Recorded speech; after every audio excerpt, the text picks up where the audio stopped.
Eileen, if I've got it right, you had an experience in India of a spiritual nature, something Yep, like the one I experienced that I put on my website.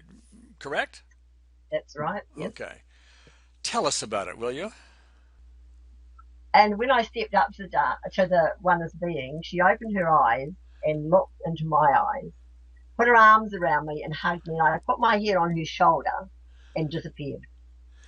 Ah, disappeared. Now, Disappeared. Well, that's what, that's how I explain it. yes. My body was not there. I was not there. All there was pure love and light.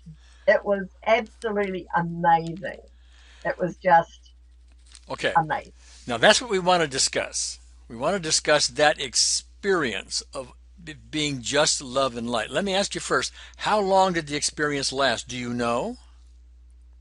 Not really, but probably only a minute. Okay. And why is it you wouldn't know? Because I wasn't looking at time. Because there's no time. I mean, in that place there is no time. Okay. Yeah. And It's, I've talked to so many people who have had a similar experience, including myself. And many of them say there is no time.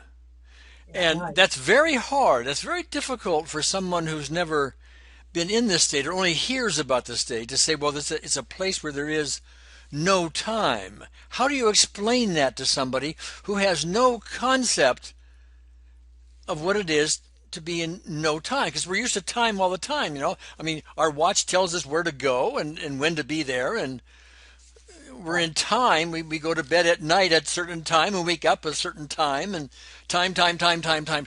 How do you explain to somebody this blissful state where there is no time? I don't know how you explain it to somebody. I think you have to experience it Yeah. to really believe it. Yes. I think. Okay. I don't think somebody just telling it to you, you would believe it. Yeah, I've tried I to think you have to experience it to believe it. I've tried to tell it to many people, and Yeah. people tend to just nod their head and say, "Well, that's nice, Gary." Yeah. You're a Fruit Loop, Gary. Let me ask you this: in that state you were talking, where you disappeared, this is your way of putting it, this love and light, etc. Was there any space? Let me say it differently. Was there any separation between you and anything? There's space between you and anything else? No, just one. Just, Just one. yeah, It was like I was at one with it. It was like I melted into her and I melted into everything else around us. It was like that was all there was. There was nothing else. That's all there is the one. yes.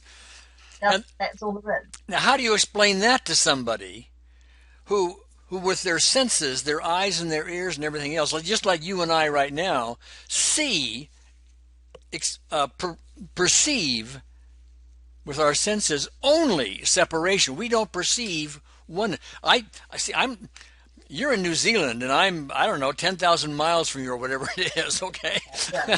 and I'm in California, and there is obviously space between us. I see you as a separate body. Yet Yes. in this other space, and you see me as a separate body, right? Yeah. And I look behind you and I see all those things on that shelf behind you, and a Yes. picture over there on the wall, and you see stuff behind me, Yeah. all separated, right? Individual stuff. Yeah. So explain as best you can what happens to all that stuff and separation in this love and light experience you had.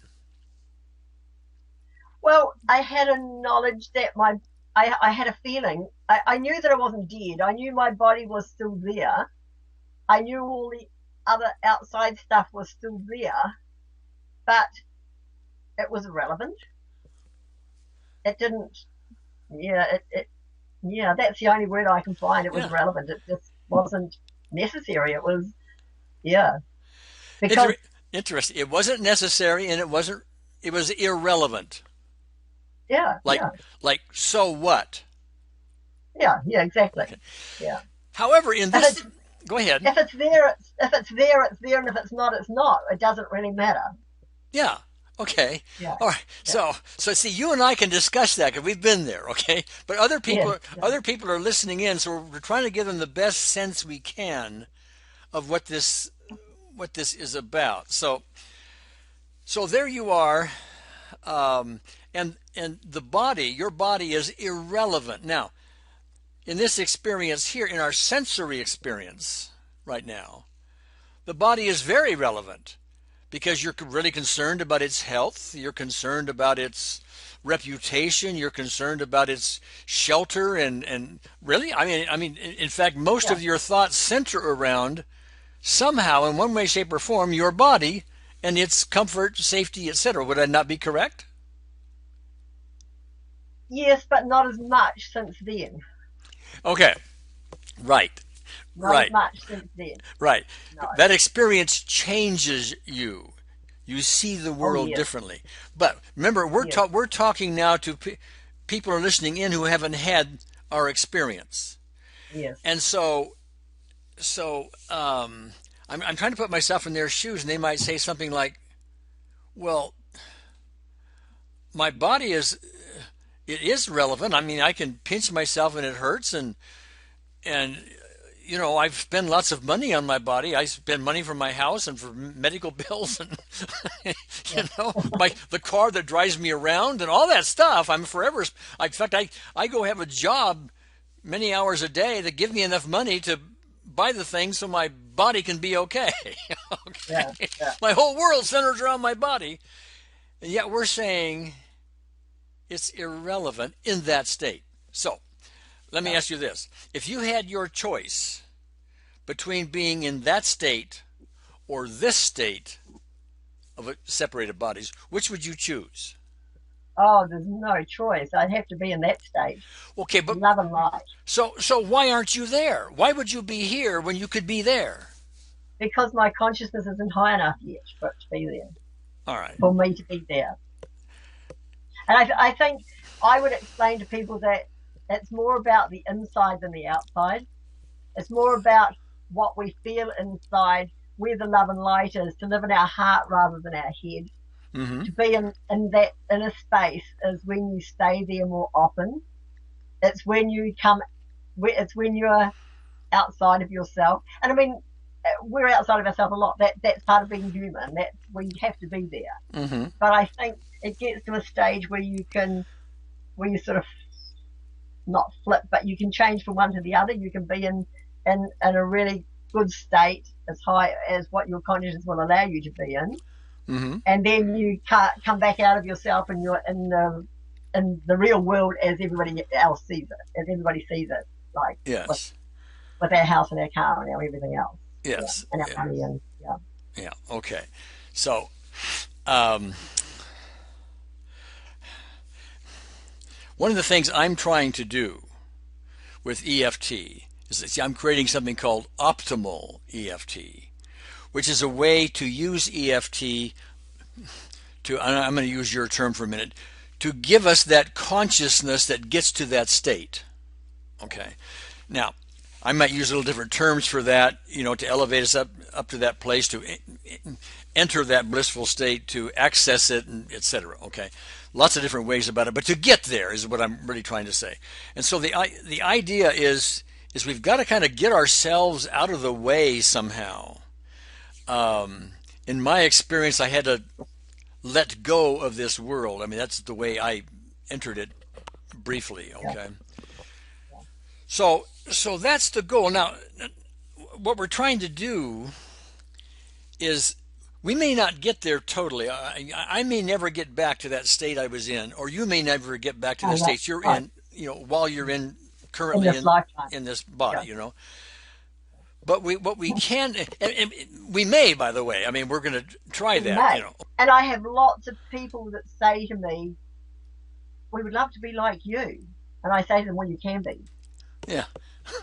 Well, yeah, but it's not as easy as just flipping a switch and say, "Oh, well, do that." No, it's not. I mean, No, it's not. No, you you have to put the work in. well, You have to get rid of your baggage, yeah, you, basically. You didn't, well, you were putting some work in when you were at this oneness university where this experience happened. You were putting some work in. But on the other hand, and yes, you had done some prior work to it, and then you were in the arms of this lady, and all of a sudden it happened. I didn't put any work in at all. I was just frustrated with the way the world was unfolding for me. My And list that of things happens, that. yeah. Go And ahead. that happens to people like Eckhart Tolle. He just overnight, Yeah. you know, So people do it. yeah. So it can happen that way. It can happen. But I also think it can happen if we become more aware of its possibility. If you and I, who've flipped into this, talk about it and people listen to it, they're more aware of it. They're more willing to take steps in that direction and more likely to, wow, what was that? Yeah, And then join us in a little crusade, if you will. So, yeah, yeah. And I think that happens because a couple of 2 weeks ago, I was at a wellness and healing festival here in Greymouth, and I gave a talk on oneness, and I talked about my experience in India, just like I'm talking to you about it. And from that, 6 people want to start a group yeah, to, yeah, yeah, to start to, yeah. yeah. So it was like, yay! Well, there will be some people, and it's just human nature, who will watch this and go, "Oh, no, not for me," or it will violate their religious beliefs, and all that to me is fine. I don't have any requirement anybody follow. I think the only people who should follow this are those who are ready to do so. You know, And that's the thing. Some people are not ready to do it, yeah. and And it's by the, only the ones that are that will. yeah, by the way, that's neither good nor bad that they're No, having to it's be not. ready for it. I mean, I was But ready it's just, when I was a kid. I was ready for baseball. Other kids weren't. Okay, yeah, so I yeah, went into baseball. yeah. So And you're right. There's no right or wrong. It yeah, just is. yeah. It just So is. so I think eventually everybody will be ready. Eventually, Well, everybody will they, be ready. It just takes time because people have different backgrounds and different beliefs and this kind of stuff. So anyway, okay, Aileen, very nice. I thank you so much for sharing your experience with us in this conversation. It was delightful, and hopefully we're going to be motivating some more people. Huh? What do you think? oh, that would be fantastic. Okay. Absolutely fantastic. All right. Because the more of us that get into that state or higher states, not even the state we were in at the best moment of our life, Yeah. but just getting into higher states, the more people that get into higher states, the better the world will be Yes. for everybody to live in.